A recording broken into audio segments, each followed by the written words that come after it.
احنا سعيدين بخروجكم، وطبعا كنا بنحاول نخرج الكل مقابل الكل، لكن تعنت الحوثيين عامل لنا ارباك في موضوع باقي الزملاء، وان شاء الله هذا فاتحه ان الامور تمشي، ان الامور تمشي، وارجو انه انتم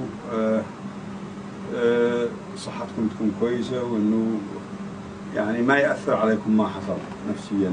الرجال هي هكذا تغلب ويأسر ويأتسر، لكن أنا واثق أنه عودتكم هو إضافة لنا معنويات زملائكم الموجودين في الجبهة، يكفي ظهوركم ويرفع معنويات يخلي في الخط الأمامي كامل. أكيد.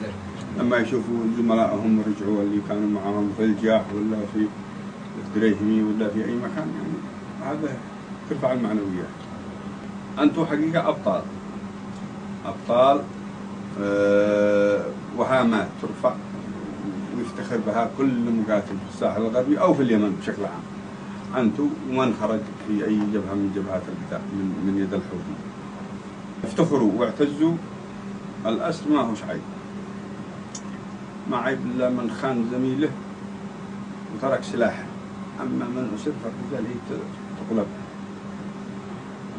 يكون لكم هذا وسام لكم مدى الحياة، وشرف كبير أن أنتم أسرتوا أثناء القتال وخرجتوا بعملية تبادل الأسرى كبرى. لا أحد يحط من قدركم ولا أحد يحط من معنوياتكم، وطمنوا أسركم وإن شاء الله طمنتوهم. قد يا فندم الشاشات قد حق المطر قد الشاشات شافوا كل شيء.